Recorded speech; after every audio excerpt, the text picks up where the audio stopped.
Hello everybody and welcome back to the Fortress of Solitude. Today we're going to be checking out The Fall of the House of X issue 1 by Gerry Duggan and Lucas Werneck. The end of the KRAKOA era is finally here, even though technically it's already been happening for the past couple of months, but this is the big beginning of the end, and it starts with the trial of Scott Summers, who is taken to a court in Paris to answer for his and pretty much all of mutant kind's crimes. A big chunk of the issue is told from Scott's POV, and we follow him in the lead up to the trial, finding him confident in his beliefs of mutant kind, and he won't kowtow to Orchis or the humans trying to use their laws on him, knowing full well that the game is rigged against him, but still he holds his head high, as is Scott to do, and it just proves that he is the best mutant out there. There is a reason why he is the leader of the X-Men. I thought his connection to Dr. Gregor, who comes to visit him just before the trial, was really quite interesting, and how they share a common bond through grief, with Scott having lost Jean in the opening salvo of this attack from Orchis, and Dr. Gregor losing her husband Erasmus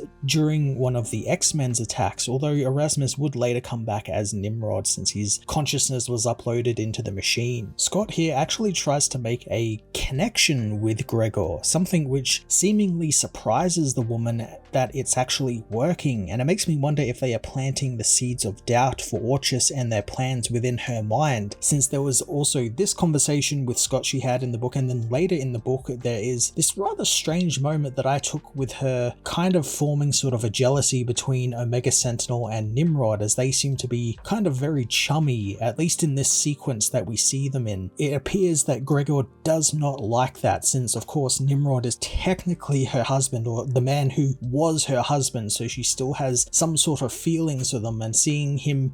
being kind of lovey-dovey with this other person is kind of making her jealous. At least that's how I read the situation. It could be completely wrong, and there might be something in another X-Men book that I am not reading that kind of explains that, but that's just how I took it. And maybe this is them planting the seeds of doubt for her to maybe give the mutants an opening in their war against Orchis. The other X-Men meanwhile try to free Scott from the prison, but their plans go awry, with Orchis announcing that they're going to kill all mutants left on Earth, so they decide it's time for war. And the rest of this issue is the other factions of the resistance the mutants have set up from around the world coming together to wage war on Orchis under Emma Frost's command. It's quite a bit to take in, especially if you haven't been reading pretty much all of the X-Men books, and boy, there are a few of them. I could probably name 5 people, maybe people on only one hand, who are actually reading all of these books, and even I'm not reading all of these books since there's just so goddamn many of them. But Gerry Duggan, who's been writing a lot of the KRAKOA era since the beginning, makes it pretty easy to digest, and even makes the issue a pretty great jumping on point, especially if you have a passing knowledge of what's been going on in these books so far. So if you want to jump on and see what Iron Man is up to, you can jump on here and then start reading the Iron Man book, and the same goes for stuff like the Uncanny Avengers, who have been helping the mutants in the background. Again, this is something you don't have to do. You don't have to be reading all of these books, and considering the price of comics these days, I don't know many people who can actually afford to get all of these books and keep up with it on a weekly, monthly basis, but this does a good job to cover it all, and I think between this and the Rise of the Powers of X book that is also coming out, I think it'll do a good job of keeping everything covered and keeping all your bases covered in terms of what's happening in all of these books and what's happening in the event at large. Lucas Werneck, a mainstay of the X-Men books as of late, tackles the event, and I just love his X-Men centric art. It's got a fantastic flow to it, and it makes reading it a breeze, and his action is always a lot of fun, especially with Wolverine and Colossus being a big focus of the issue's action, and them using stuff like the Fastball special, and also trying to come up with a new one which involves them throwing an Orchis member to one another and cutting him up, which I think is quite neat, and they decide to call it something like the Screwball special, which is quite cool. I haven't also been keeping up with Polaris' story, but I love the new look she debuts in at the end of the issue, which has echoes of her father's Magneto costume and even Scarlet Witch's costume with the headdress she wears. The beginning of the end of the KRAKOA era of X-Men gets off to an explosive start, doing a lot of heavy lifting to make this reader friendly as possible. So if you have only a passing knowledge of what's been going on in the X-Men line of books as of late, you're pretty much good to go. If you you want to learn a little bit more about it, definitely read some of the other books, especially the main X-Men book and the Uncanny Avengers book. I'm going to give this issue a 9 out of 10. I'm really excited to see what Jerry and his teams have in store for us over these next couple of issues and where this will leave the mutants within the Marvel Universe.